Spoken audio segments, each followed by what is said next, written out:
जकरिया मस्जिद वक्फ ट्रस्ट की मिल्कियत बाजारवाला बिल्डिंग को लेकर महाराष्ट्र वक्फ बोर्ड ने मामले को संज्ञान में लेते हुए मस्जिद ट्रस्ट और बिल्डर कंपनी नीना रियल्टी पर वक्फ की मिल्कियत खरीदने और उसे डेवलप करने के जुर्म में कानूनी कार्रवाई की शुरुआत कर दी है।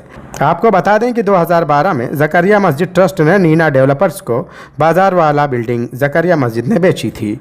मस्जिद ट्रस्टियों और नीना डेवलपर्स के बीच खरीदो फरोख्त की डील के अनुसार ट्रस्ट को 7 फ्लैट और 1.5 करोड़ रुपए मिलने थे, लेकिन नीना डेवलपर्स द्वारा मस्जिद ट्रस्ट को आज तक केवल 50 लाख रुपए ही अदा किए गए, और वो भी 2012 में इस वक्फ की मिल्कियत को लेकर समझौते पर दस्तखत करने वाले ट्रस्टी अजीज़ मानवीवाला, जो कि अब ट्रस्टी नहीं रहे, अंजुम मानवीवाला, ये भी अब ट्रस्टी नहीं रहे, मुबारक नूरानी 2009 में इनकी मौत हो गई थी, इरशाद सिद्दीकी लकड़ावाला अभी भी मस्जिद ट्रस्ट का हिस्सा हैं। इन्होंने सहमति जताते हुए बिल्डर कंपनी से हाथ मिलाया।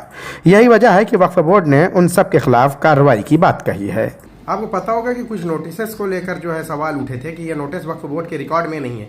कहा यह भी जा रहा है कि बहुत सारे नोटिस जो है फर्जी भी हैं। उसको लेकर पिछली बार जब यहाँ प्रेस कॉन्फ्रेंस वगैरह हुई थी तो मैंने पूछा था, जुनेद सैयद साहब भी थे, मोइन तहसीलदार साहब थे उस टाइम के, कि ये होगा कि भाई हम उस पर जो है जाँच कर रहे हैं, कार्रवाई कर रहे हैं। तो क्या कहाँ तक पहुँची वो जाँच? कुछ पता चला कि कितने फर्जी नोटिस इशू हुए हैं? ये नोटिस का जो मामला है, आप जो बात कर रहे हैं, मुझे लगता है कि 2008 से लेकर 13 के बीच के नोटिसेस है ये सब। और इसके लिए अभी हम चेयरमैन बनने के बाद जो हमारी बॉडी है, जिन्होंने एक डिसीजन लिया है, उसके लिए एक जांच की समिति बनाई हमने। वो समिति अपना रिपोर्ट पेश करेगी वक्फ बोर्ड को, उसके बाद हम उसके ऊपर हमारा ओपिनियन देंगे, फैसला देंगे। महाराष्ट्र राज्य वक्फ बोर्ड ने हाल ही में दिसंबर 2024 में भेजे गए नोटिस में वक्फ की इस मिल्कियत को बेचने पर 4 सदस्यीय जांच समिति का गठन किया है, जबकि रिडेवलपमेंट का काम अभी भी चल रहा है और इसे पूरा होने में 12 साल लग गए।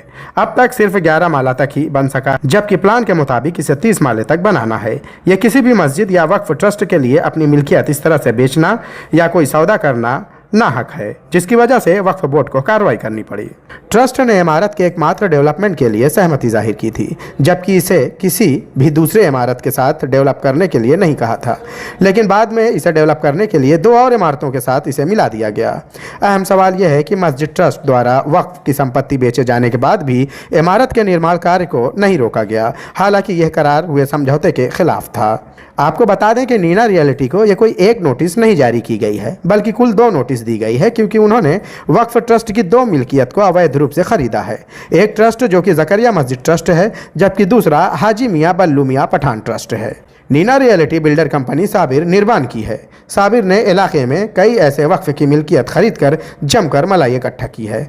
वक्फ बोर्ड ने इस मामले में इसलिए कार्रवाई शुरू की है कि साबिर निर्माण ने यह निर्माण अवैध किया है।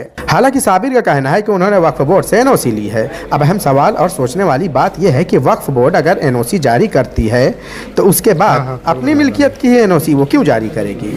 दूसरी अहम बात यह है कि किसी भी वक्फ मिल्कियत को अगर वक्फ बोर्ड रिडेवलपमेंट करने की एनओसी देती भी है तो उसे किसी भी सूरत में ट्रस्ट ना तो बेच सकता है, ना ही कोई बिल्डर या डेवलपर उसे खरीद सकता। कयास लगाया जा रहा है कि साबिर निर्माण ने जिस एनओसी का जिक्र किया है वो फर्जी है, क्योंकि वक्फ बोर्ड से ऐसी सैकड़ों फर्जी एनओसी के जरिए मुंबई के कई सफेदपोश बिल्डरों ने वक्फ की मिल्कियत हड़प ली है। शाहिद अंसारी, बॉम्बे लीक्स, मुंबई।